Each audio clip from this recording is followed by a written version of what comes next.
Halo Sobat Mandaya, balik lagi di Life Health Podcast bersama saya Nina hari ini. Dan kali ini kita sudah kedatangan 3 dokter spesial yang mungkin ini formasi baru ya, sebelum belum ada informasi kayak gini. Kita akan ngomongin seputar pengobatan hipertiroid gitu ya, bersama Dokter Herni Basir, spesialis penyakit dalam KEMD.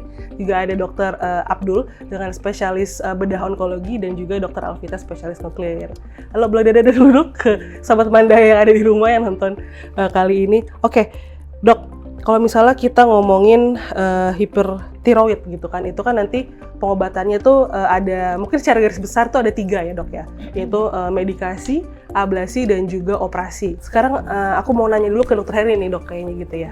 Sebetulnya kalau hipertiroid sendiri, itu mungkin boleh jelasin singkat nggak Dok? Mungkin sebetulnya hipertiroid itu apa, gejala singkat seperti apa, dan mungkin apakah ada jenis-jenisnya Dok untuk hipertiroid itu? Terima kasih Mbak Nina. Jadi hipertiroid ini per definisi yaitu suatu kondisi di mana terjadinya peningkatan kadar hormon tiroid di dalam darah yang mengakibatkan terjadinya peningkatan kadar metabolisme. Metabolisme yang meningkat bisa menyebabkan berbagai macam kondisi seperti adanya penurunan berat badan drastis meskipun nafsu makannya meningkat. Nah, yang kedua juga bisa menyebabkan terjadinya peningkatan detak jantung yang ditandai dengan adanya detak jantung yang dalam kondisi normal itu 60-100 kali, ini bisa meningkat sampai lebih dari 100 kali per menit. Kemudian juga bisa menimbulkan adanya tremor atau gemetar, tidak tahan panas. Ini adalah gejala yang umum atau yang lazim didapatkan dalam keseharian.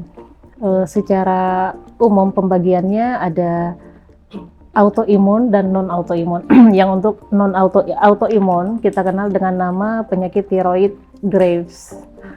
Ini adalah penyakit hipertiroid yang paling banyak ditemukan.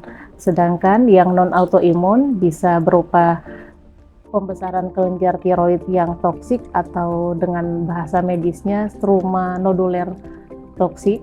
Kemudian juga bisa akibat dari pemberian obat-obatan anti aritmia seperti pemberian obat-obatan amiodaron, itu bisa menyebabkan terjadinya hipertiroid.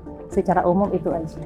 Oke, nah tadi kan ada beberapa jenis gitu kan. Biasanya kalau ada beda jenis tuh suka beda jenis pengobatan nggak sih Dok Alvita gitu dan Dr. Abdul gitu. Nah mungkin Dr. Alvita boleh jelasin nggak Dok, kira-kira di jenis-jenis itu kan kalau Dr. Alvita kan ini kan spesialis nuklir nih. Biasanya kan berarti untuk hipertiroid kan perannya adalah untuk mengablasi ya Dok ya. Seperti apa yang biasanya bisa diablasi? Mungkin nanti lanjut sama Dr. Abdul, biasanya kondisi seperti apa yang kemudian harus dioperasi nih Dok gitu. Oke, jadi tadi sudah dijelaskan oleh Dr. Herni secara garis besar penyakit tiroid ada yang karena autoimun, contohnya Graves disease, kemudian nodul. Nodul juga ada macam-macam dokter. Nah, untuk nodul itu ada yang bersifat toksik, yang menghasilkan hormon maupun yang non-toksik. Jadi kalau yang nodul non-toksik biasanya kadar hormonnya normal. Kemudian juga ada kondisi tiroiditis ya Dr. Herni, yaitu karena misalnya ada peradangan kelenjar tiroid dan lain-lain. Nah, kalau secara garis besar pilihan untuk orang-orang hipertiroid ini ada 3, yaitu dengan obat-obatan nanti akan dijelaskan oleh Dr. Herni, kemudian dengan ablasi, dengan jodium radioaktif, dan juga dengan operatif. Tapi sekarang juga banyak berkembang ya Dok ya, teknik-teknik non-operatif untuk berbagai jenis nodul. Nah, untuk terapi ablasi sendiri memang tidak diindikasikan untuk semua jenis yang saya sebutkan tadi, tapi hanya untuk jenis-jenis Graves disease, yaitu hipertiroid karena autoimun, dan untuk yang nodul yang bersifat toksik. Jadi ketika nanti pasien-pasien datang ke Dr. Herni, nanti Dr. Herni akan mencari tahu ini termasuk hipertiroid yang mana.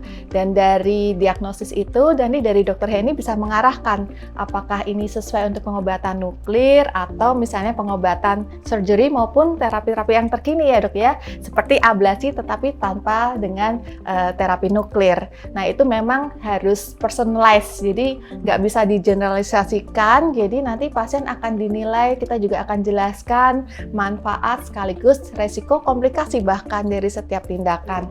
Untuk ablasi sendiri biasanya yaitu untuk Graves disease dan nodul-nodul toksik. Nodul toksik bisa adenoma toksik, kemudian struma multinodosa yang disebut dengan plummer, atau jenis nodul tiroid autonom. Nah, kalau yang operasi gimana tuh?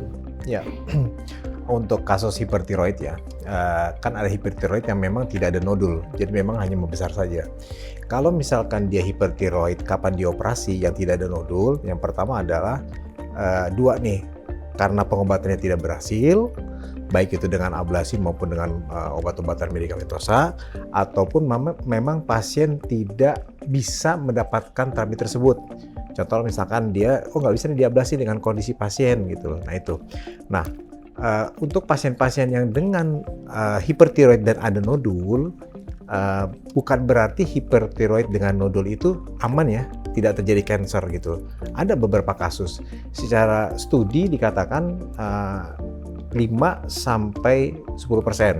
Ada yang mengatakan 11% gitu. Tapi bukan berarti 0% nih untuk pasien-pasien hipertiroid gitu.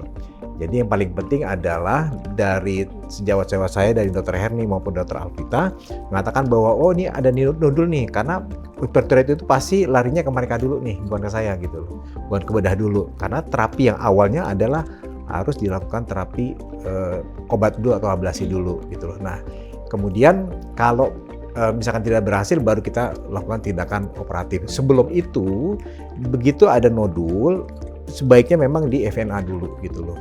Kalau tidak ada nodul nggak perlu gitu loh. Nah itu untuk kita melakukan, perlu nggak sih dilakukan tindakan operasi nih kalau misalkan memang sudah tercapai nih gitu.